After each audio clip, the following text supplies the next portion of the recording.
When one door closes, another one opens. Welcome to the True North Lifestyle Podcast. Welcome to the True North. I'm Joe Cruzy, here with Lee Libby. Howdy. Rick Labby. hello. And the famous Big G, Garnett Robinson. The Big G. Nicknames, huh? I came on with a mission from God to fix you guys' nicknames, by the way. Is that right? To refix them or fix them? To fix them. You don't deserve badly. And We don't really have nicknames. No. Yeah, you do, Papa Joe. Oh, okay. No. I'll take it. See, you already got yours. Yeah. And I'll take Papa Joe. I almost had him with a horrible fruit name, so I've fixed that. And we had one. like Peaches. That's right. I forgot about Peaches. No. See, now you're like, but we had one with one of these bobcatting, and he goes, "I love it, Garnett, but we can't tell anybody. You can call me that though, because like I had from Ted Nugent song." Cat scratch fever. Yeah. And then everything I've seen, like the first video I ever saw with Big Woods Bucks, because like when they told me I was going to go on a podcast, it was yours. Yeah. And I went on there, and it was smooth, except for I didn't believe you'd walk across the river like that on purpose. You told me last time we met. Yeah. Yeah, and last time when we were at the sport at the I am guys that. thing. I am that stupid. I saw that. So he actually did it. So Yeah. But I've got a nickname for him as well. So, and it's much better than bad because there's much better. Yeah. Well, he can't shake Bad Lee, so. Yeah. Well, he can be He bad. can He add can on be another bad. one. He can be badly, but I'm going to sell it. He's Right. and it's going to be cool. Cool. Yeah. He really is a saint, but he just acts bad for ratings for us. So. Well, No, it's I'm not. I'm not saying that. No, it's that if you knew the Goodly, which we all do, it's like, how do you compare to that? Like, that That's guy pretty could be much the it. Pope. Yep. Good Lee. Oh, absolutely. He's The a Pope. pro. Yeah. I mean, the guy goes to work at Hannaford on Sunday morning, then comes back and has a Sunday dinner every Sunday with his family, I think. Oh, yeah. It's. And I mean, that's good. Yeah. Well, he is. Lee's good. a hell of a guy. I'll tell you something else that's when I was with him last week. Anywhere you go in the Skowhegan area, he knows every woman that walks in the door. And it's no lie. It's not an exaggeration because he's the butcher Right. at Hannaford. So he knows I'm literally every woman that walks in the door. He knows. And I didn't really know him, and I saw him when he was guiding here, and he come up and he said something to me I haven't forgotten because he was talking about my Uncle Ronnie. He goes, he's absolutely the best hunter that everybody's never known. And I was like, and then when he said that, I was like, wow, that made me feel good because like my Uncle Ronnie shot hundreds and hundreds of bucks. Let's talk about your Uncle Ronnie. I will. I just saying but him saying that felt pretty good because I mean, my uncle didn't do anything for to be known, and neither did Gordon really. So they've taught me kind of that. So if you see a lot of my pictures, Rick knows them. There's a picture of a deer on the ground or a picture of a deer in the truck, Garnett's and I'm not in it, because I always had somebody else doing something or whatever. So You shot deer before, Garnett? no, I don't shoot anymore. I'm getting good at not getting them now. So Unfortunately, I came along on the scene here in the area kind of towards the end of Ronnie's life, and I never really got to know him. I knew him, but didn't really get to know him or spend any time in the woods with him. But I did always hear he was quite a woodsman. We'll talk. I mean, like for me, I'm pretty blessed with the family I had, and pretty blessed with the people I've met, and I've met people that if you look back, I mean, I met Gaddis. People wouldn't know that, but if you look up on old YouTube or something and say Flying Fisherman, he's from Bingham. Yeah, the old Gaddis Airport. I met him when I was a kid. When I was little, I met him, and then I met, like if you're I met Bud Lovett. My father guided him, and Ted Williams. Is that the baseball? Ted Williams. Yeah, the baseball. But my father had a whole thing written about perfect wing shooting. He's like, they shot them all off the road. Bud Lovett shot a woodcock on the road, even at that, when we're at the guides meeting there, they're talking about Wiggy Robinson thing, I have a camp at A-Ball, and his camp was down at Pawkwakamis, and my mother and my aunt married into different Robinsons. The Robinsons that my aunt married into had Twin Pines, Robinson Twin Pines, Matt Bolstein. has it now, and then he started Frost Pond camps, but so Wiggy's related to them, and I had the camp there, so Wiggy always thought he was my nephew, and I have stories about him that don't fit the legendary guide thing, but but he was actually on the guide board, and then Carol Ware I thought had been on my guide board when I got mine in the 80s, and he's got a camp just below mine, and I didn't realize he'd been voted their legendary guide, but he's got the Warden Worry camp just over the hill from mine, and he'd worked for my father doing geology back when Billy McKay, mutual friend of Rick's. Billy, he was a hell of a guy. What a great guy. He was one of the most wonderful. Airplane pilot, fly fisherman, deer hunter, everything. Everything. I hunted and fished with him tons, so, so. You can see, you think about Bill, all you can see is that smile on his face. Oh, yeah. He always smiling, Yeah. He's a great guy, so, I met Walter Arnold up when my father was a tax assessor. Most people don't know who that is, but I mean now, because everything's young, but he was the one that showed Oscar Cronk his sense and stuff. I knew the Nugents, Burt McBurney, and Chisungcook, and Ted. Like when I was a kid, he used to go. All my hangouts were spots where I could get food. So my father would bring me to logging camps. I met Ken Twitchell, but way before, way back, like it was Elm Pond camps or something there. My father would be working, and he'd leave me there, and I'd be talking, wondering why nobody else talking in those logging camps, and. They still had some of the rules that they had from the old days. They weren't supposed to talk except for Garnett. So, really? About the Dead River Rough Cut. Oh yeah, Mount Bobwag, and so if you see Bobwag, Walt Lane, I lived for part of a summer in Whipple Pond, cutting wood, and I wasn't cutting wood. I was stacking pulp, doing everything that they didn't want to do. The big guy stuff. They would let me catch. And the funny thing is, my grandfather would leave me there. My cousin Brian got to stay at the store, pump gas. And I was in there with Bob and drinking Ballantine ale. I still remember trying to drink that. I didn't like beer as much then, and beans and whatever. They say they were telling me they were running them over the truck, but apparently. Which I kind of wondered, because I rode out with the last truck every week, and I'm like, we haven't hit anything yet. And my Uncle Ronnie, there'd be like baby moose. I'm like, well, they got another one. Well, all right, we'll have moose this week. It'd be something like that. And then every other week, my Uncle Ronnie would either miss or he partied hard, and so did my other cousin, Ricky Good. He's good. That's his real name. from Japman, they'd alternate between who was going to be there, and then I'd be 13, the designated driver, driving up and around. But Garnett, let's back up just a little bit. So you kind of know what our new thing here is. It's everything, which is I kind of covering it all. So I think especially the life you lived growing up in this area and the things you witnessed and the people you grew up around. So if you could just back up a little bit and kind of fill us in on where you grew up and kind of how you lived the lifestyle. Well, my mother was a Berry, so if you go down Gordon Berry, and my grandfather Clifton Berry had the store back then, and then they basically, my uncle, none of us were just deer hunters, fishermen, or any of that. We did. That's what I like, everything. So if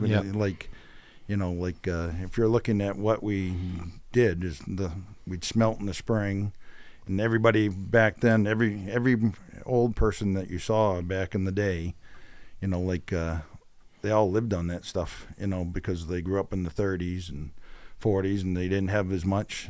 When I was older, we moved to Dexter, and I remember down there still seeing old people walk up on the railroad bed, and basically this time of year, fishing for white perch with buckets, and they'd done that from years and years before. So I remember this lady I used to catch when I moved down there. They're crapfish, I mean, I never caught a pickerel till I was there, but I caught them. She would eat everything. Her name was Agnes Hollis, but the reason I thought it'd be interesting on here to say that name is Mike Hollis. He's the one that made Crocker Pond camps. They're not there now. Yeah, he was a famous guide from the 30s and 40s, and he was 100 years, super old, when I knew him, so Right. But he actually died right when I was little there. But I remember I'd bring her up fish all the time. Didn't matter what kind of fish it was. They ate them, you know. Yeah. Same with the smelts. And, you know, so I go with Ronnie in the spring smelting. We go, her, my parents, you know, we go smelting. We go, then it was down to brook fishing, you know, or down in the river. Well, I'm not going to say any spots, Rick. Were those 5 gallon bucket limits on? Oh yeah, well, then? way back when I was little, I remember my uncle and my mother and all them. They'd take the whole family because they had 6 brothers and sisters, and that's why they grew up on moose, deer, smelts. They'd eat tons of that with biscuits, and they go into Spencer. You know, I can say where it is now, I guess, because you can't get there. Fox Farm Brook, you know, there's the little brook in there that used to just boil with them. And I went in there when they were building the camps. But, you know, Ronnie and I, it wasn't legal when we got the 5 gallons then. But back when they were young, they used to fill up milk jugs, bring them out, and they'd they'd fill up the milk jugs. And it was super hard to get in there back then. Same with like Grand Falls and all that country. So what year are you talking? What year? For them in the 70s? 60s, you know. They were the 60s and 70s, and for me and Ronnie, it would have been 70s and 80s, and, you know, like in 90s. And now I'm gonna take you smelting. You That's know, right, right. You're gonna introduce me to it. But I mean, like I've smelted my whole life, and you know, it's an acquired taste. Like, you know, when you see deer heart, that's, you know, like. A lot of back then, my mother just loved deer heart, so I'd probably have killed a deer for. If she'd be around now, I'd be killing deer just to kill it for the heart for her, because wish she was around. But she used to take me just like his mother, like we'd go catch fish till you know, probably too many fish, you know. But I mean, we catch all these little trout, and my mother was always like Lloyd Trafton was I remember being down there and. He always was really, I call him Uncle Lloyd, so doesn't Gordon now. We joke because everybody thinks I dislike wardens. I don't dislike wardens. I used to fish with Mike Eaton, and I just made it so they couldn't hang around me. Yeah. When was Lloyd warden in the area? He was in the 60s and 70s. He came in the late 60s or early 70s. Yep. And then he was there, like, basically through, you know, I outran him a couple times. I can't outrun any of them now, so I've decided it's better not to do any of that. You can't outrun them. Got to outthink them, I guess. I don't know. I guess, you know, touching on that subject really quick, and we've talked about it some with some of the ideas we have for some of the shows coming up. But, I mean, when you're young, we all did stupid stuff. You know, we all, I think, had a maybe a less respect, or however you want to call it. You didn't grow up with berries being no. I outgrew mine 2 years ago. Yeah. I'm joking. I mean, there was definitely a point for me where everything changed. I mean, when I was a, you know, teenager and early 20s living in Florida, I'm not saying I was some outlaw, but I definitely bent the rules. Shot an alligator or something. Yeah.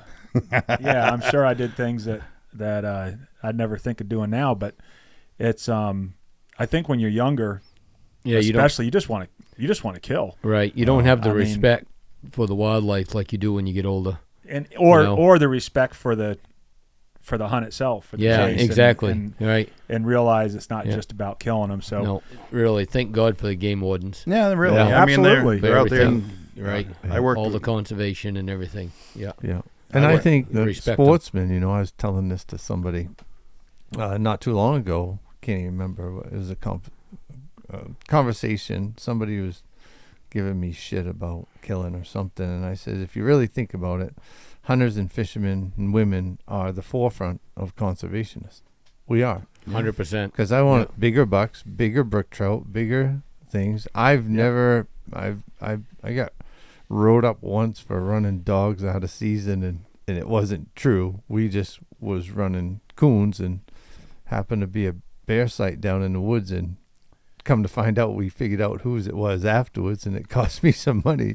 But yeah, I mean, I don't think I've ever been that person that just maliciously went out and now have I broke a law or something, yeah. I mean, when I was a kid, probably, but yeah, I think most outdoors people are right there on the forefront of conservation. That's why I said you're not badly. You know, I just make this shit up, Garnett. No. We'll back up a little bit. I never met Lee till it's probably like 12 or 15 years ago. I was crossing. I had a friend that had been up for 3 days staying at. This is before I had my camp, so it's probably that long ago. But you were guiding for Hal then. He'd been up here 2 or 3 days staying at the store, staying at the old house there. I got it so he could stay there, and they hadn't seen any moose, so I came up to take him out. And I went in, and I said, we're going to go into some of my old country and places I'd actually, in where Hal's remote area and all that, I'd actually been in there, you know, like a lot way back in the past. So I went in there and crossed the brook, and I was up there, and I was wearing an old Cedar Ridge hat, you know, and he pulled up, and I was like looking, he goes, "Are you Garnett?" And I was like, because for a minute I hear my name like that, we're talking Warden. I think it's a Warden. I was like this. I was looking at him, but he actually had a sport, and he was in there, and they were having it was a pretty hard hunt, really. Yeah. You know, the guy I was with, I had him jump up on a canoe. We'd go to different spots. I tried calling little ones, and then we saw one probably 48 or something like that, and I just saw him. We just see the moose, and I told you, I remember. And I said, "There's a moose. You know, we just saw one." And he just passed it. I was begging him to shoot it because it's all my gas riding around. And Travis didn't want it, so you know, you went there with a sport. But I was like, you know, he's like, "Are you Garnett?" And I was like, you know, because I was wearing a Cedar Ridge, and he was happened to be, you know, doing the same thing. Can you imagine? Can you imagine though? If he was a game warden, he's got a badge that says Bad Lee. You would have gone. Well, the thing is like after seeing his video there, and then I watched his video, the one you just did now, where it's showing you with the snowmobile. I'm like, that's me, but smoother. You know? I was like that because like going across the water up by the trains. I shot a moose there this fall, not far from there. I have a camp at A-Ball, so I mean I know the Chamberlains. I know all. Like I said, I knew the Nugents when I was a kid. Yeah. My father up there working. And the funny thing with Wardens, Jack McPhee was a friend. You know, so like I don't want everybody out there thinking like Garnett doesn't like Wardens. I was friends with Jack McPhee, and like. So he's a legendary, you know, warden back in the time, pilot. And then Gary, you know, like when we were at the sportsman show, Lanny's friend from Vermont started talking about Gary Pelletier, and I go, "He's still alive?"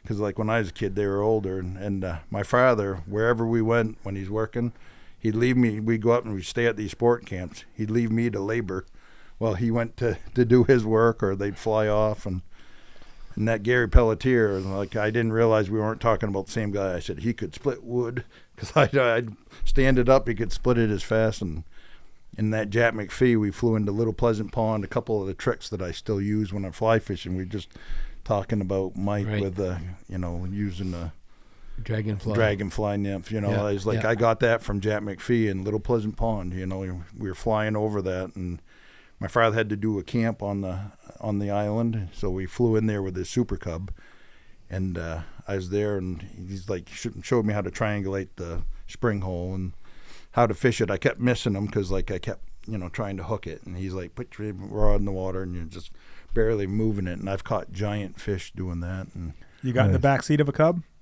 Yeah, but the worst thing is like it terrified me there because my uncle had a 185 and a Super Cub at Twin Pines, and this one he had to dump all the fuel out, and he pulled the floats up on a log, had me standing there to jump in and stand over him. I'm like, I can walk out of here. I'm in good shape. It's only a couple miles out to the road, and I flew, you know, but he went around the pond a couple times, got us out, and I go, well, my father's that must be the last time I'm going to see my dad because he's bigger than me back then. I was like, we flew out of that pond anyways. And just missed the treetops. And I had another time that Gary Pelletier. It was kind of funny, like hearing that story because like this is the older one. He's gone now, but he was pretty famous game warden back in the day, and Jack flew us in. They let me fish with them, and then we ended up getting stuck in there because it started raining, thundering and stuff. So we ended up sleeping under a canoe and walking out. And they come out to the road and got us the next day. So that wasn't a great trip, but but I did go. You know, it was pretty neat. And then another time, I don't know if you ever been over that country, Wapiti. You ever hear of Camp Wapiti? Yep. There, I got left there when Jack McPhee was picking up my dad, and they were gonna go up to work, and I got put on the labor squad at Camp Wapiti with an old guide then. He's probably, you know, I say old, maybe he's like my age. I don't know now. But he was like I was a kid, you know, like, and he brought me up over you go into the park from that side. It's the north side from, we went to this place, they call it Trout Mountain, but we went up over that and fished the Littlefield Pond. I'm saying these because this is 40 years ago. Have at it, people, because I don't. Right. And then we went to Billfish Pond, and I got a stringer of fish. He let me catch his fish and my fish. My father come back with Jack, and they didn't have what I had.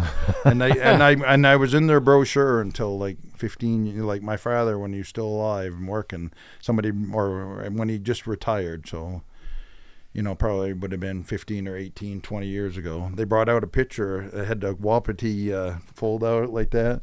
It had a picture of me as a kid with they had those fold out rulers. I had a trout that was like 24 inches, one of them, and had that laying there, and me sitting there with a big grin because I was all sad that I left, couldn't fly up where they were going, and I caught, and this old man took pity on me. I wish I could remember his name, you know, because it was you know, he was their guide, but right. he was like I labored hard with him during the day, and he goes, let's go. We're done with this. Let's go. And it wasn't fly fishing or anything. We were up there plug fishing, right. You know. But they were wicked fish, you know. So, and I was pretty lucky to done that. All the places that's why, you know, I'm like your video. You got sidetracked here, but your video, the stuff you put out, you did one where you're like the only two that I watched for. I did that podcast. I didn't know they had podcasts. Right. And there's like you're like tinky tinky tink with your coffee cup and like that, you know, in the morning, the video like that. That's and then Lee. You go out and he's like the truck's starting, and I was like that, and he's like in this video like the start of your True North, like we're in the wild, you know, like and then seeing that I'm like, that looks like me with a sled. I do crap like that. I drive in the brooks. Yeah. What are you doing with an antler? Just like you. I was messing with you with the antlers, but it's like Speaking of that, I noticed your knuckles scun up. Did you do that shed hunting this morning? Yeah, right. I was trying to mess up Joe. You messed me up all right. Yeah. I wanted it to like have a little stuttering spell in there. But, I told you he was messing. We were having coffee and donuts before we started the other one, and I get the text and I'm like, I took two of my biggest antlers. Yeah. Garnett's out. I threw out a couple of really big big one too. Yeah, they're big ones. Yeah. You should have seen him. He goes, he's out shed hunting, and I'm up here. Those are both. We should have told him to be here at 8. Those are both over 20 pounds. I was going to do that to you. Are they really? Time. Yeah, they're big ones. Oh. I just thought it was just something. I thought it would be kind of just mess with you, but it's like I got to get into camp this weekend. But where you're showing those videos and all that, and I was like, and then I was like, everything I've seen with him is smooth. He's smoothly. He's not bad. Smoothly. And then over here, you know, like I'll go back to my buddy Rick because like he and I like. I've been attracted to Rick in a manly way. since we've known. Good. I don't know if that makes it any better when you say it that way. I just joking. I just joking. He and I have been friends since we met. Look, I've already got videos of Jeff Paradis and Lanny Benoit kissing me on the cheek. Well, I'm worried. We never did that. Worried. We haven't gone that far. You just haven't reached that point in your relationship. No. We fit. Rick doesn't just put out for anyone. No. I told you, I called him, and like what I was saying was from that Ted Nugent song. He goes, we can't say that in front of anybody, Garnett, but I love it. I love that nickname. But I watched that. You ever watched that Brad Pitt movie where he's in the tank? And that kid's like this. Inglourious Basterds? Maybe that's what it is. It's where Brad Pitt and they call that kid, like he was the machine, they call him Machine. That was his war name. But if you ever fish with Rick, you know, you're hunt with him, what I love about going with Rick more than almost anybody, he's still like a little kid. Oh, 100%. If you watch him, like when we go ice fishing, he's like this. He's like, if you're not watching, he's like, I go over and he's like, you had a flag. It's a small trout. I had almost all your line out. Or you see him, or you see him like going out and he'll walk all nonchalant out on his sled, and then he's like, go over there. Or if you're fishing with him, I'm like, he couldn't understand when we went out west. I remember like I was doing the Uncle Ronnie trick, which is. Like if you ever fish along the river, like along the road, a lot of people just go down over the bank. You can't cast there, and half the fish lay there. So he'd be like, "What? You don't do that, Garnett. You stand up high." So I was casting this pool. Rich like, "Come on." He goes, "What the hell you doing?" I was up there on the bank, remember, on the on the corner. But you watch him, he's like, "How many you got?" And if you got more, he's like, "Oh," up and down he goes. I was like that, and he just goes and like, you know, and that's why I like, you know, like 2 years ago when I guided, I was supposed to. I asked Hal. I said, you know, if you got a kid or a woman, that's what I wanted to guide. And I ended up taking a guy out named Jason. He was wicked nice. You know, we went down. I took him. I gave him my best I could do. You know, but same time, I really wanted a kid or a woman. You know, like in the past when I worked, I don't know if you ever worked out of the camps, but I didn't work out of the remote camps. I worked out of the lodge, and I got burned out from what I was doing because twice I guided women that were like 8 months pregnant. You know, like, you actually it was he actually caught a woman that fell out of a tree stand. Oh yeah, no way. Yeah, no, it was worse. She landed on my head, but I think I told that on you the did podcast. Catch her. I did catch her, yeah, and I had another one where. I just remember, like, I did my, you know, like, we'll go out, and back then we didn't have radio, so you're not just going to let a woman that far along by herself. And I was like, it was just, like, torture. Because, like, I love seeing Leah and all that, but I was like, when you're a guy and you're out there and they can't, you know. Yeah, you want someone to get around. Well, I had to pee every 5 minutes, and I'm like looking, you know, there's no toilets out there, and there's Garnett to hang off of looking the other way, and I was like going, there's a better way. That's how I ended up back in school.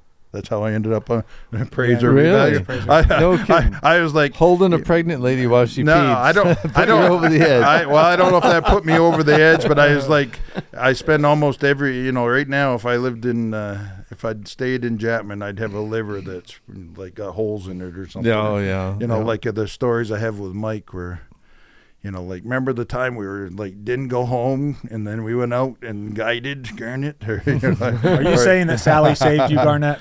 I don't know what. Well, I'm saved, all right. But I'm like, so we got Machine, Papa Joe, and Smoothly. So guys, I don't want to hear him called bad because I haven't heard, even there's nothing bad about his videos, nothing bad about what he does, and like, I like the whole idea of what you guys are doing because like you're saying, I didn't just fly fish, I didn't just hunt, I trapped with my Uncle Gordon, I trapped on my own, you know, like that. I remember like some of the guys you were talking about, maybe we'll get some different ones. Like I used to hang out with Fuzzy Haggerty, you know, like, and he trapped, and he's the most honest guy you'd ever see because I remember telling him how many most beaver I ever got. And when you're drinking and talking to people and women and stuff in the Chapman Hotel or up in the Northland, you're going to exaggerate. And I remember it was like, having him there, and he's like, he knew I'd only killed 24 beaver. You know, like that was my record, and you know, like half of them were scun wrong, and they, you know, like. But I remember, like, yeah, I got 72, and he goes, I hear this bullshit. You're a fucking liar. You got to beep that out. But I remember. Well, like, we do list it as not explicit, so no, I'm just saying though. But some words are okay. But. And then like you'd probably be beeping a lot if he was on, I suppose, because like he you know he was mentored by Denny Tran. I don't know if you know Denny or not, but his father, I think it's his father or grandpa, Lucien Tran. When I was little, he was he'd worked for, I don't remember what outfit, if Scott Paper or whatever, but he'd had a camp in the Notch going in where they're putting the power lines, really. So back then, up by Goldbrook, he had a camp in there. I always loved that spot, you know. And I just remember I met him a few times, so that's another famous guy, I guess. Well, I don't know if he's famous to me, because back then I thought he was pretty cool woodsman, you know. Right. And all now, the old, and then all when the we, old guys were famous. yeah, back and then. then you've looked at Harry Huey, like when we were talking, when I brought Hal into, actually in where he set up his camps. I went in there and I brought him into Skinner first, and a friend of mine, Earl Berry, had pictures from back when that was a town. And Dude Wing, who's a old, he was a forest ranger over in, Eustis area, but he'd put that suspension bridge that's in there, and way back, him and I think Kenny was another forest ranger. He was a boss when I was just a regular guy, but I go in there, I met him and introduced him to Earl, but I used to take that Harry Huey, that's kind of funny, he was in the nursing home. He was probably born like 1890s or early 1900s. Oh, yeah? And he lived in Lowell Town Siding, where you come up in those camps. Well, back when I hunted in there, I used to go in and I'd bring him in. I was like really scared doing it because there was no road in from this side then. You either had to come in from Mechanic back in, or you could go down into an old stream bed, this whole road. And I used to bring him in there, and he showed me like his mother was a teacher in there, way back, and he grew up. And the whole north side of the tracks, there weren't roads like there are now, like you could come in from the they started, Gary Hall was cutting from the High Chaparral side up backside of, used to be Indian Pond. A good friend of mine, Ernie Neptune's, I think he's either Slocum or, is that what they call the chief? I don't know the language that well. Chief but, Slocum. Well, no, he's he's like past McQuarrie. So if you go in there, they traded the land and got that. But he's, if you go up in there, they changed the names. It used to be Big Indian and that, and the north side's about where it stopped. But that whole piece up in there hadn't been cut before. It was all virgin. And he was telling me in 1908, when he was little, that whole country up above there had burnt. So. Yep. And then I met a guy that is really funny, Keogh. I don't know if you've heard of Keogh, but it's along the railroad between Skinner and Japman. There's a siding they called Keogh, but there's a narrow gauge railroad that went up in there. And when I was with forestry, I met an old guy that actually been there when they worked. If you go up in there, the hardwoods on that end had been like they all had notches in them. They were looking for Quimby veneer. They were looking for veneer, so they were cut back then. They just cut a notch in them. But this Harry was telling me all that, and he'd tell me all these spots. You go around and you think about all them spots, and I was like, I ended up finding a couple sets of falls. Well, I didn't find them, I guess, if he told me about them. But he told me about them. But I brought Hal to one, and it was kind of funny when I see Ryland up singing and stuff. I reminded Hal. I said we ought to take Ryland up into them falls. I'll take him up because there's thousands of trout. But he sounds like he's more into big ones. He might not like it. But it's like I said, well, I'll bring a guitar and he can serenade us as we paddle up to it anyway. So I was surprised to hear him there. But this old guy's telling me all these places, and I was like, wow. And they turned out some of my smashingest. Everybody thought I was good at doing it. It's just I was in a good spot. A lot of it's the right place, the right time. And then when you have somebody that knew what they're doing, like those old timers, they let me catch them and do it. Or tell me about it. I mean, he was so old he couldn't go in the woods. I was really surprised they let me take him out of the nursing home like that. But I'd show up at the nursing home and I'd bring trout. So like, if I did catch too many, Mr. Warden, some of it was going to, some of it went older. Yeah, and it's really funny. My father, I'm really big on, I really got big on definitions because of my father. And he's really smart with we had actually real close to here smelting. I got a good story about how I learned to not really break the law, but they made the laws different because of me and my father. We were smelting with my Uncle Ronnie. I don't know why I'm just suddenly went off on a tangent here, but it just made me think of that. We were smelting, and back then you could keep two. You could have at home possession was two, and we're in there smelting very near here. They run pretty late. My father says, just keep going like that and put those other ones. And so we walked out of there with and actually, I don't know if it was Glenn Feeney or who checked us. We got checked by a warden. I'm standing there with my father going, "Boy, we're about to get a big ticket or something."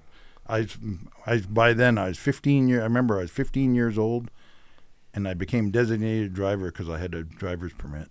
So I had every person that couldn't drive riding with me, and I'm standing there with basically big buckets of smelts. Like my father had separated them out, and he goes, "Those are from yesterday. We just got these." I'm thinking, I was like, "Wow, that worked," you know. And same with the fishing. I had way back. You used to be able to stand on the ice to fish down through it. I don't know if I should tell this one, but it's like you could stand on the ice to fish through it, and Rick would have known. In April, you could go out, and the law book said natural opening, right? So if there's a hole, you could go out in April 1st and stand there. Well, I had somebody that told me a little bit about science and melting in black, and so I had trash bags and slate that I'd save up till the last week. Everybody's still ice fishing in March up around our camp up by Rainbow, and Garnett be off in the woods with his little land going through trees, and I'd go out and I put slate and garbage bags on every pond I wanted to fish, and every spring everybody'd be like, "That Garnett gets big fish," and I basically ice fished every pond around all these. They're close, so I'd be out there with 2 rods when looking over to see if one was moving, and I'd be like, so I get all these big trout and had wonderful fishing.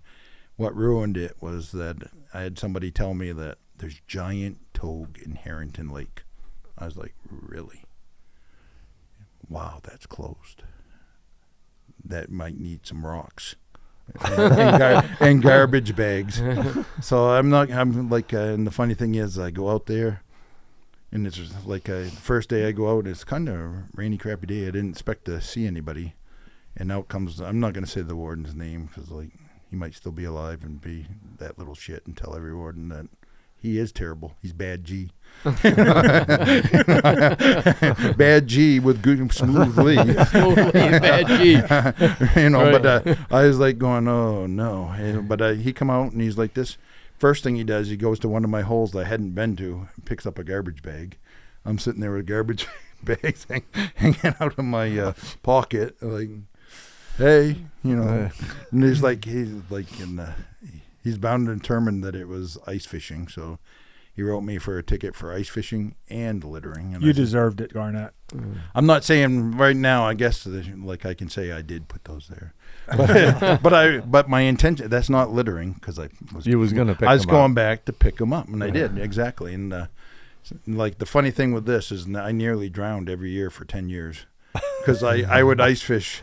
I would go out on those natural holes to the point where I'd be out there with like a long stick, look like I was jousting, walking out to the hole, hoping that I was like, well, it still feels good, until you get out there. And I was an expert at getting out of cold ice, and but I'd be out there and I'd fish every spring like that till this Harrington really ruined it because he did that.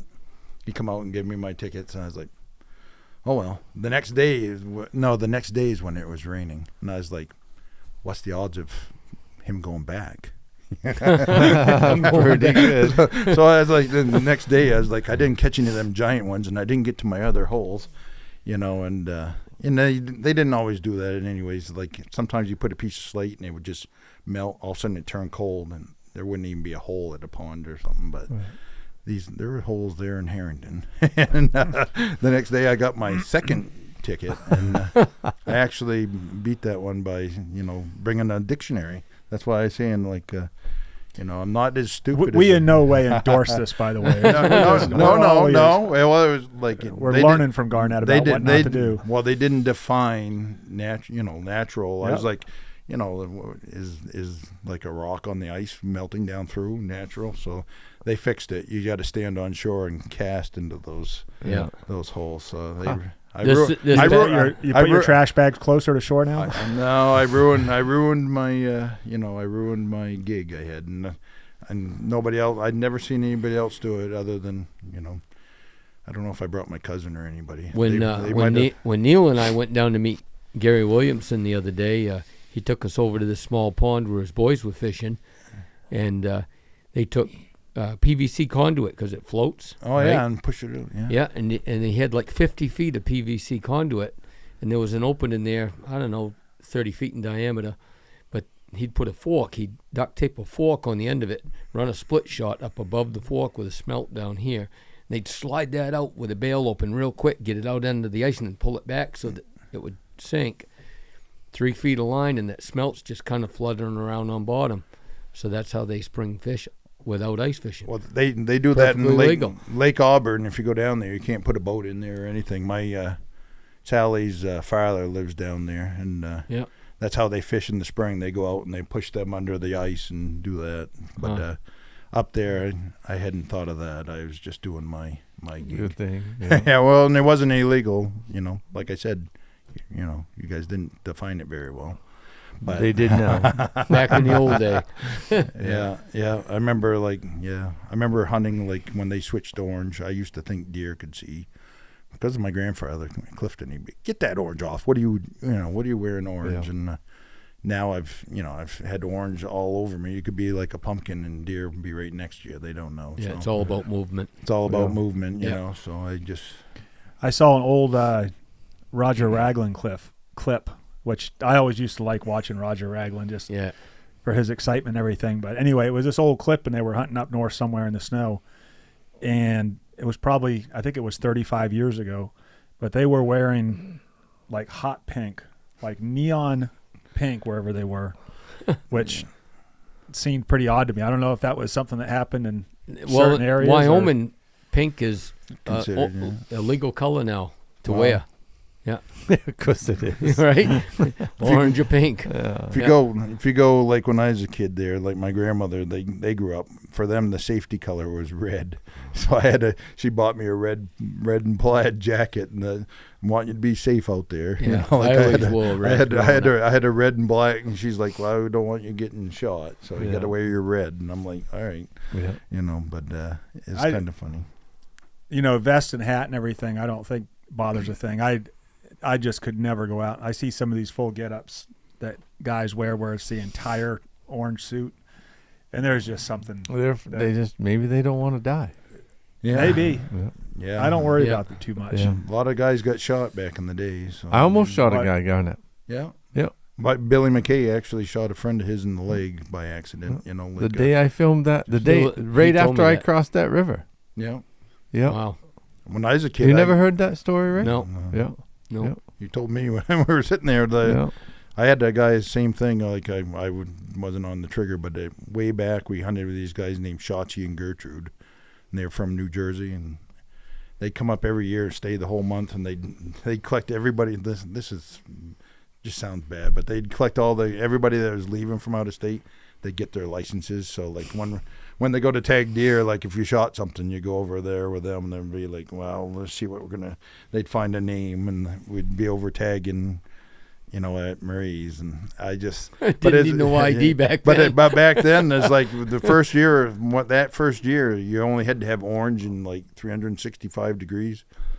And I remember he was wearing a rabbit hat with a orange ribbon on top. And you're standing next to a 10-year-old, I'm a 10-year-old on a deer drive, and all of a sudden I'm hearing noise, and then there's fur coming through there, but he's like, it's funny, the Shotzi and Gertrude, they stayed up forever, and they're unbelievable shots, great. They actually, when you think New Jersey, you don't think hunters. These guys were hunters. They shot a lot of deer, but it's like, and could shoot. One of them had been not really named. What do they call those? They call him back and before the SEALs. He was like a underwater demolitions. He did that in Korea. The other guy who had fought in Korea. They were like my grandfather's age, both decorated. So they were both, but they could shoot. I was like my grandfather, and like every Thanksgiving we do deer drives. Somehow they managed to put me between every marksman that ever lived, because deer would be running at me, and I'd be like, oh. whoa, here it comes. My Gordon would be like, let it get close. Let it, when they're coming, let them get close. I'm like, he's dead. And all of a sudden, these guys would open up and down it go. It wouldn't matter what it was. I would have shot it because you could have shot anything. And then it wasn't until I was a shotgun. And remember you asked about, I've always wondered why, like I watch everybody's got to have a pump. And I got a pump because I was so poor. Like my father made me buy my first gun come from Woolworth. But if I had the money, I would have got a drilling. You ever hear of a drilling? Mm-mm. Drillings, they have their German guns. And you look up drilling, that's the ultimate. I'd be just getting out of deer prison right now. Because the ones I saw I saw one I wanted so bad back then. It was $1,500. I was a kid, $1,500 would have been a lot. That's now, like a $10,000 gun now. Yeah, and I was like, remember looking at it, but they come as double barrel, and then underneath, and whenever you look up drilling, half the ones they have for sale will be like for sale at Weatherby's or but they have the bottom half the time they're like 6 millimeters and 16 gauges or something like that. This was 12 gauge with a 270. It had a flip up scope from the 30s, and I was just like, I would kill everything because buckshot. And my uncle, what was funny when we were talking about Ronnie, remember that guy, I just don't remember his name. He's on I started making fun of Rick's call, not making fun of, just saying it's cheating. Cheating, yeah. It is cheating, really, because I saw that video. It really is cheating. If you guys are going to get a deer call, go watch that Neil Pendleton's video. Yeah, and I'm not saying this just because Rick's a good friend, but it is the best sounding grunt tube to me, and the easiest to slide and change. And like I said, if you're in a contest with somebody, it's cheating if they're using that. So, but anyways, we weren't in any contest. No, we weren't. No. He had that. I got a bikini. Bikini with a couple buck patches hanging on the wall at camp. Believe it or not, it's got two. It's got two of the mast ones, and then a big buck for the. Yeah. And I did that as I wanted him to have something cool for his camp, but I had some kids that are like giving me hell because I'd never been on. And they were like, "You're giving away those," and I was like. If they knew my Uncle Ronnie and why I'm the way I am, when I was a kid, the first deer I got a patch. Really? Yeah, it's 13. It's 225. Is my Uncle Ronnie's like, you got a patch, and he just laugh at me. It's like because it was fairly, back in the 70s. That was a big deal when you were 13. That was the first, and for me, I was like, wow. And the next year, the reason I became the way I was is he basically told me, if you're tagged out, you've wasted your whole season because they're going to watch you. So I was like, oh. They're going to watch you. And so I just loved to hunt so much that I never wanted to tag, and I didn't care what. And that's how my Uncle Ronnie, all the deer he shot. I mean, if you look at Northern Outdoors, when they used to show those big strings of bucks, sometimes he'll have killed 5 or 6 of them when they were on that. And he just never cared. He's like, I know I got him, Garnett. And same with that, the guy they learned from, and he's locally famous, but if you saw how many deer he killed and what he was known for is the Warren Ricker. If you come up, Ricker's Cabins was pretty close to where we fish, in there, but in Caratunk as you're coming up, and he killed deer every day, and he'd bring my uncles down and my grandfather, they'd all hunt, and back in the 50s and, all the 40s, 50s, all that time, people had to go home with the deer, in 30s. I mean, Olin Burton, a guy who used to teach me to trap, he was guide. He actually, back when they were so poor, he helped the CC Road. You ever hear of the Conservation Corps? And in the 30s, they actually gave them guys jobs building roads and stuff, and they built a road from Shirley across to Moxie, and that road, he worked on that, and he actually used to guide these people, and they come up for the whole month of October, and the first thing they do is they go in and they shoot a deer for the camp, to eat, and then back then they could shoot 2 deer at the time, and they'd stay in there and guide for a whole month and bring them out, and the same thing that's why I was trying to get my uncle to come up, Gordon. We'll get him one day. So, Sandy Mosier. I had him almost. Yeah, maybe. Get them both. I had Gordon almost talked into it because he's got stories like Junior Dwyer. If you see where if you're driving into town, you see the fire station says Dwyer. Junior was, by the time I knew him, he's old, but his father had guided into fish pond camps where my uncle has, and you go in the logbook. He actually got killed in there coming out with somebody shot him thinking it was a deer. They should have had orange on, I guess. But it's like back in, this is in the, 20s or 30s or something. Was it, I mean, aside from, I guess, early on orange not being required, was it just the number of hunters back then? Well, and there might be murder. I'm sure a lot of people that, if they wanted somebody gone, like back then it wasn't, even up into the 70s, I remember guys getting picked up for deer and like, I got a ticket, it wasn't like it is now. And I remember like that's part of where I watched Rick and, we joke and stuff, but Rick would never, I can tell you, like, if I remember him, like Garnett, when we first going out, he said, we can't break the law, Garnett, because like if I lost my license, you might as well just put a bullet in me, and it's like that. So I mean, like he couldn't function, so there's, I guess we got a good Rick too, but but I my reputation, just like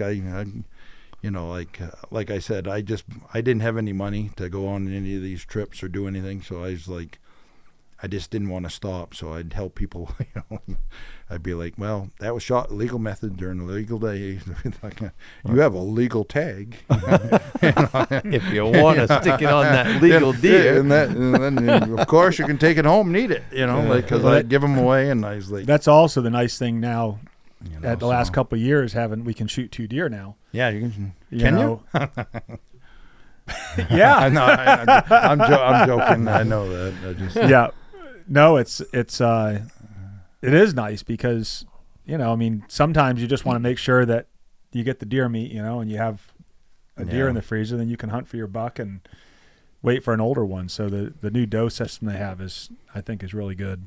Yeah, well, yeah, and it's funny with my wife, like, we got baptized, and I remember the first season there, she goes, you got to remember what would Jesus think if you asked somebody to tag that deer for you, Garnett, like me or somebody else. I was like this, and I was going, boys, oh boys, oh boys, you're gonna pull God into this thing, huh? You're in trouble now, man. Jesus would say, a good red wine. I might match with it, right? That's what I was like. I was like, render unto Caesar. That isn't his deer, But yeah, I don't know. I'll tell you what, I just, growing up like I did and like seeing what you're doing, the rest of it, looking for antlers.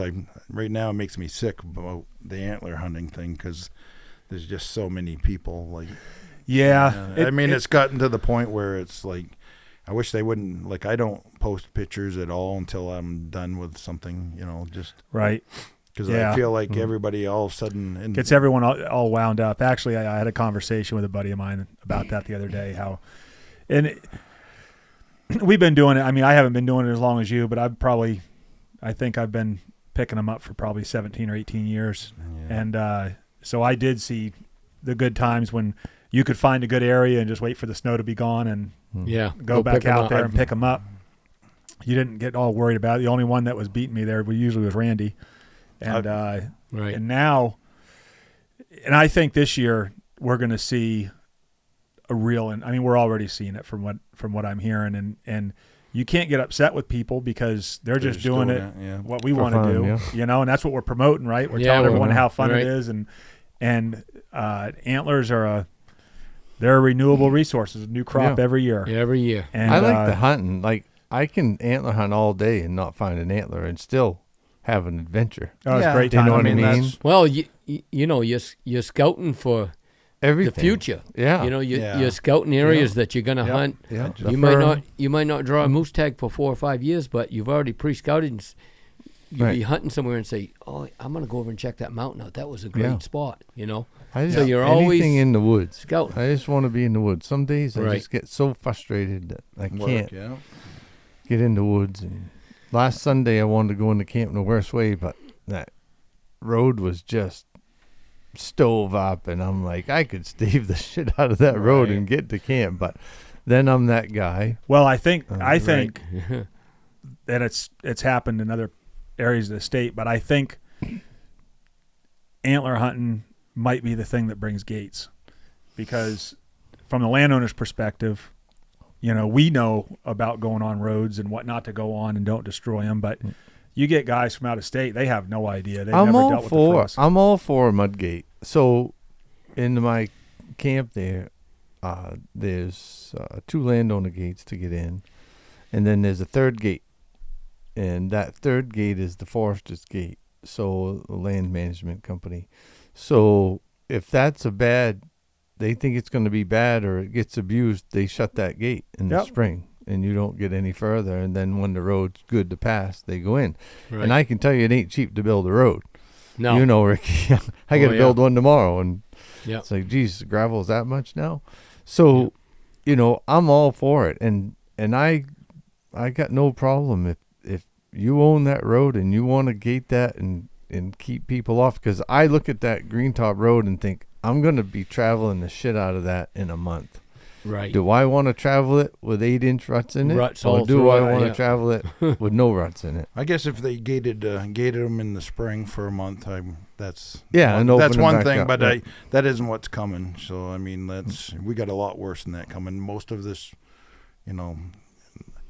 we're pretty lucky who got what's happening right now with the $1 trillion worth of green energy is not, that money's not going out. But right here, you would have saw just north of here up on I showed permits they were getting ready for putting huge solar just right along the road here. All kinds of, really? How they pick, it's funny. Is that happening for sure? It would have been happening. It's not, it can't happen. There's no green power that's going to happen. Funding. That right now, if you look at all your power prices going up, none of that goes up without a tax incentives. You need to have tax credits, and none of that happens without it, because it just doesn't pay. And our dams, the unfortunate thing in this state is our dams aren't considered green, so the solar, wind, all this garbage, and I shouldn't call it garbage. It's garbage. I have to appraise it, and I'll just have an attorney saying, you just called it garbage on there. But you're ready to retire. I'm not. I'll put you to work, Garnett. Yeah, I'd be real work then. I don't know what I'd do. The funny thing is you just see that stuff, and the dams, just makes me sad, because they, when you look at it, Baldacci and Angus King, when they deregulated power, when they did that's like the trio of worst governors. It really is. I mean, Janet Mills, Baldacci and King. Well, when they deregulated, basically CMP had a monopoly, and they deregulated it, and the thing is, it was owned by the state, and it was a state company, and now we're owned by Iberdrola from out of Spain. Our power, and our grid hasn't been maintained, and you Power's start looking triple now. And it's going up because of the solar. There's a requirement. They're we have if you look at when the power, whenever they do a solar project or doing any of those other projects, they're they went through the permitting process. I dare anybody to go in to look up my name and say NECEC pre-filed testimony. I was brought in to review is basically a discounted cash flow, but it was a business plan developed for CMP for the corridor, and if you look at it, I'm redacted. I look like a spy, and the whole thing is that that type of power is considered an emergency, and it's not. We have enough power in the state from our dams to power all the houses, and it should be free market. If you do a free market, then we pay what's right. And right now with solar, we're all buying into that. And whether we want to or not. In 3 years from now, it's going to be more, and it's all called emergency. It's not an emergency. So the unfortunate thing is that you see that, and they even had they basically set it up so for carbon sinks. They're saying, and carbon is the most, that makes everything green. That's what makes everything grow. Right. So these big companies, these big landowners flattened almost everything here. And then they're like, wow, they can get paid to leave that as a carbon sink for something they wouldn't be used anyways. And they're already not paying, they're paying tree growth rates. Right. So I'm all for you can gate to protect the road and do whatever, but we're at the point now where use value type property should be there should be a public benefit to it, because we basically all pay higher taxes when we don't, if you're out here, your lodge is paying higher if they were, Yep. Mm-hmm. And if they're going to get that, then there should be something tied to it saying this is going to be open. Very simple. You can protect the road, like during the spring for a month and a half when the roads are solid, then you have to open them up and then you let people use them, because it's not even that. You go to regular towns, most people don't realize the tax implications, but we also reimburse towns for tax loss on that type of, like we have homestead exemptions, but for tree growth, they get reimbursed for that. And when you're looking at tree growth, you're not only paying a higher tax by them not paying their fair share, you're also paying for it either income tax, whatever other way they have to do to reimburse those municipalities. So I am for the tree growth tax because, it's worked well for a lot of years. I agree with the tree growth, but tying something to it certainly would be the way to go. I think that if you put a public benefit, because in the past the public benefit was jobs, and that's right now, exactly right. The public benefit was that you would have a forester and you'd have woodcutters, and now it's everyone was local, and they're not local anymore. But really what about so I'm a huge advocate for the way that Seven Islands Land Management manages their almost million acres themselves, and the management that they have on other proproperties like the Range Lakes Heritage Trust. You know what I mean? I went to school with one of the Pingrees, one of the heirs. I love the way they manage their forest, 100%. The problem is that when the outside interests come in and buy our property, one, and then the management companies or the outside interest that owns it look for bigger returns than what there should be, I think it becomes unrealistic. So does it fall back to maybe they should regulate the management practices I think and follow a program? There has to be some of that, because if you look at what they've done, they basically destroyed when I was a kid, you can talk about, when I was a kid, they basically said, should have seen it in the 60s because there's no coyotes. I heard you we're talking bobcats. There was no bobcats. They killed them. They cut the feet off. They got paid to porcupines. They killed them. Bears, they killed them all the way until I was a kid. They had spring hunt all the way up, before that in the 60s they still had a bounty on bears. Yeah. So there was no predators, and they were saying how many deer, but in the 70s and 80s in the woods there's more, and they're coming back now. But they basically destroyed every deer yard that when I was a kid I'd be on Cat Heart. Some of the places there would when mechanical equipment came, they destroyed all the deer yards. They use spruce budworm as an excuse. Paid off the foresters and. Well, if you go to up there, spruce budworm kills fir, not spruce. Yeah, it basically slows it down. So they instead came in and they used that as an excuse to liquidate and sell. So if you're looking at Great Northern, it was considered they liquidated and sold all these big companies, and they've done that each time. And when you liquidate like that, is they basically came in and way fir grows versus spruce. Fir, if you create a clear cut, it likes sun. It grows back better than spruce, So you end up now we're primed to have the biggest budworm epidemic ever. Because it's happening now, isn't it? They're spraying. Well, when this is released, they're actually starting spraying. And Thomas Coleman was telling me about the program, and it's really something. In fact, we might have him on here to talk about it because it was pretty interesting. I hope they don't spray like they did when I was a kid, because when I was a kid, they sprayed. They had big old World War II bombers. I remember being up as a kid, and you go up by. They still had Great Northern, had all their camps and stuff when I was little. So there's Elm Pond and Fifth St. John. If you go up now it makes me sad. I watch the muskies and stuff that they were catching. Fun for those guys. But when I was a kid, I caught a lot of trout up in there, that country.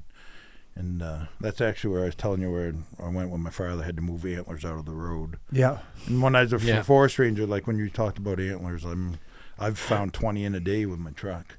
Right. Never got out of the truck, just driving around. So didn't Glenn Feeney. So didn't Francis Lazar, just riding up and down roads. And I just, but when I was a kid, you go up like that and they spray you that budworm. All of a sudden there's no black flies, which at the time I thought was a benefit. But then you think about it, that's not just killing black flies. It's not just killing, There's no amount It's of killing wood. the ecosystem. Yeah, there's no Right. amount of wood that's worth spraying that. They shouldn't have used it as an excuse to flatten the, basically that's what brought most of the moose. I mean, that's why we found as many as we have antlers. But I think there's also, I mean, if you have all that fur die, which I guess forest fires are good at some point, but I don't know how great that would be for it to burn fire off. in some of the spots, I don't think it hurt a thing. When I was down east, Nope. they used to do deer burns even up till I was when I was a forest ranger. I went down east and I was in they called it the Midi-Bench unit. And then I was in Wesley, and actually one of the guys I think you should have on here is probably, if you want to talk landowners, is a good friend of mine is Bill Jarvis. Not Bill Jarvis, I'm Bill Greaves. Bill Jarvis is a friend of mine. Yep. By the way, if you're on, but no, Bill Greaves. He's the director of North Maine Woods. But Yeah, we had him couldn't on the they other do them podcast controlled Did you have last year. burns? Yep. Did you have Bill Bill came Bill Greaves? Yep. Oh, really? Yeah. I wish I could have told you some stories. Yeah. He zoomed in. But couldn't they do them controlled burns even today? I mean, I say a good forest fire, but I don't want to see everything They destroyed. really don't but- need to, just because of the cutting practices. I mean, they're basically doing the same thing with the cutting. I That's why fire towers aren't needed anymore. down east. I caused it so the way back, being lazy, a lazy forest ranger. I had they used to burn these big meadows down there, and they did deer burns for so long that it just grew back with swale grass and alders and all yeah. this. People like to start fires down there. It's Really? like they'd have giant fires, and some are 700 to 800 acres. Most people don't understand, but 700 or 800 acres is a pretty big chunk of land, and I'd go down there and I'd be like, oh. And the weird thing about being on the coast, you learn about winds. They go out in the morning and then they come back in the afternoon. Well, somebody had lit fires along the road, and I didn't realize I was standing there with huge landowners there from the Hearst Corporation. They're there and they're like, aren't you guys going to go put out that fire? And I'm standing there like this, and forest rangers just basically watching these huge fires roll out towards the, across the Bog Brook, Trescott Township. And I was like, oh, yeah, well, and then all of a sudden I realized I was talking to landowners, and it's not good to tell them you're not trying to put out a fire. So I was like this, and suddenly I put on my thinking cap, and I'm like, well, this turns into nesting birds in here, all of this, and if they light these fires any later than this, it's just going to kill off all the wildlife. I dreamed that up to get myself out of hot water, and now they do that on purpose, so that the birds don't. So that actually, if you go down that whole there's I don't know if it's a management unit, a state, or if it's a park now. But you go down there, that area is part of a park, and I know, like out west, anytime you have fires, it just puts so much more nutrients in the soil, and it'll be covered in game for 20 years. Yeah. 20 years later. And forest fire, well, Fish Pond, Moxie, when I was a kid, that burnt, and you wouldn't believe how many deer were in there, like when we were a kid. Yeah. But we'd be on like a fall deer drive, and we'd come out smelling like sweat, Right. black, and Yeah. One of the places I hunt in Wyoming, it's been 30-something years now, back in the, 96, 95, when the fire from Yellowstone came down through from Wyoming, and it burned into that unit that I elk hunt in, and you're still crawling around in there. You get back to camp at night, and you're all covered in soot. Yeah. 30-something years later. That's dry out there. Though. Yeah. Oh, yeah, dry. When I worked up north, where I was working, they called it the asbestos forest because it's so wet, and even with the Maine couldn't have the type of fires we had, like when Mike was talking in the early in the 40s and early 1900s. Even up here, like I said, Too wet. When I was talking to Harry, they had giant ones then because there's no roads. Yeah. It'd be like when you go up to Quebec, and I took the train up once to Shefferville, and there's like probably for an hour we rode through where there'd been a fire had crossed. New, thousands and thousands of acres because you just can't. Up there and down, and out west, it is dry. I mean, if you go out west, they don't have the water everywhere. Yeah. Southern Maine's dry. Down, I grew up in that area where there was a fire of the 48, I think. Yeah. And my grandparents fought the fire, and but that's We have there's a roads gravel now, pit yeah. everywhere because it's just sandy, gravelly soil, which That's how it is that down topsoil east. can dry quick. Yeah. So, but up here, walking through the woods, and there's a reason we have 18-inch lacrosse boots, right? Because the pus pockets and the muck is that thick. And the thing up here is like now, since I've been a kid, I mean, there were pulp drives when I was little. I still remember going down and we jump off the. Actually, that's one of the stories Hal and them used to. Debbie would make me get me drunk, and like talk about. There's a guy named Bert Morris that lived next to the bridge. I thought I'd bring it up because he's super famous. When I was a kid, we used to go into prisoner of war camps. We're in here, and my grandfather his father used to deliver. So I jumped on way off on the side here, but I thought you guys might like to hear about this old guy because he'd fought in World War I, him and both of his brothers, and he came back and he did all the log drives and pulp drives. He's in charge of that. They actually wrote I can't remember who it was, wrote a book, had some of him in it, but my grandfather, he fed the prisoner of war camps all of their moose and deer. So I don't know how many moose and deer you have to kill, but my grandfather, his father would bring a buckboard in and my grandfather was younger then, would ride in with a buckboard and this Bert Morris. But when I was a kid, I went down with a kid, we called him Picky Abraham, and it's Michael Abraham, so I don't think he'd like to be called Picky. But in Forks, they had a lot of nicknames. Well, I was down there, and I remember we had the trestle-type bridge. I don't know if you were here when they used to have a trestle-type bridge. There was a picture, like, I shimmied, and I went there, and we're down there, like, right before dark, and I said, I'd jump off that. He goes, you would not. I said, yeah, I would. Yeah, no, you wouldn't. And like we kept talking to each other, and I knew people had jumped off when they were younger. I was like 10 years old, and I'm like, oh yes, I would jump off this. Of course I would. And I had my brand new clothes from school from my grandmother had bought me, like sneakers and stuff. So I got on there, and they don't look that high as you go up a bridge like that. You know what I mean? And I sliding up that, and I got up on top, and I was like, whoa. Railings down there, the water's like you look now, it's even a good jump off the bridge there now. Yep. I was like up there on top, and I was like, he goes, you don't dare. And I'm like, I didn't almost dare stand up. I'm like, well, he's going to say that. I'll just stand up like I'm going to do it.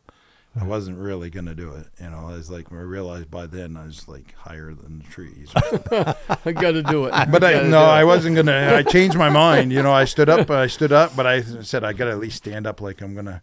I stood up like that. A trailer truck coming. The whole bridge was shaking like that.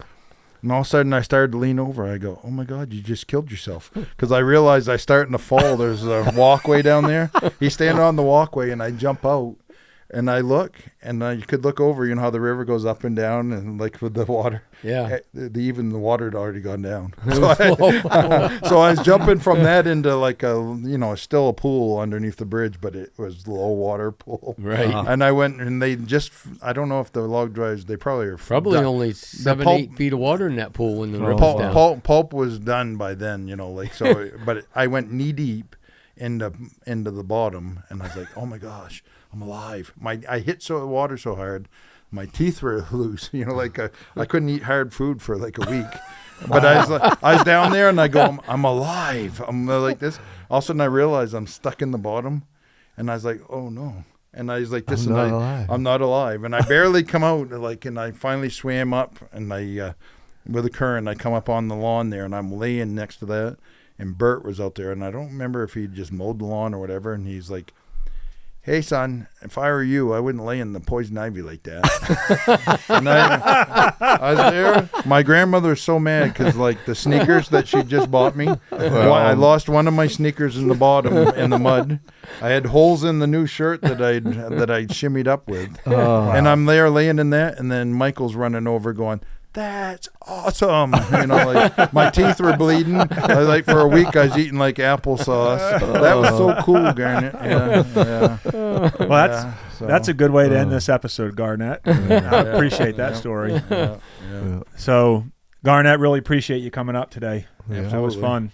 Well, I want to just like when I was listening, like I love to hunt, so I love being on when you're doing the deer stuff, but I love to fish, and we do have to mention I caught my biggest fish ever with Rick this winter, and he told me we never get big ones here. And that day, I got my biggest ever. So nice. Yeah. All right. Well, we're going smelting, fishing, and antler hunting here. I'm taking. I'm gonna. Don't show him all your antler spots. Yeah. Whatever you do. I'm taking him smelting because he said he'd never smelted, and he's the close to a spot I've smelted my whole life. So. Yep. Yeah. Cool. So anyway, remember, want to remind everyone about Hunt Stock. Hunt Stock, New York is July 11th, 12th, and 13th. Hunt Stock, Mass is August 8th, 9th, and 10th. We'll be at Hunt Stock, Mass. We're going for the weekend, bringing the wall tent, going to hang out and have a good time. If you use TTN on the promo code, you'll get a 10% discount on your ticket. And sell your hats and stuff. You guys are wearing cool hats. You're selling hats and T-shirts. Oh, yeah. Yeah. We'll have all that merch down there. In fact, I'm just saying that you need to sell those. Yeah, we're going to have some stuff with us. I have a bunch of stuff, yeah. Some new stuff. I'll have a booth there. Yeah. Yep, that's right. And yeah, stay away from them calls because they shouldn't. I'm going to work on we're going to have a definition about what's a call. I'm actually going over tonight. They might change the rules in the law book, huh? Rick Labby calls are going to have to get pulled here. I don't know. I'm going over tonight to help Mark put calls together and do a little video. Yeah, nice. Yeah. Nice. So Garnett, I'd like to say thank you because for somebody like you to appreciate what we've created here with the True North lifestyle means a lot because you don't need us for nothing. You live the life every day. But we need you. You know what I mean? We need those stories, and we need more guys. I think very well said, Lee. I think you're catering to the women. You know, they look on here. With Candace. That's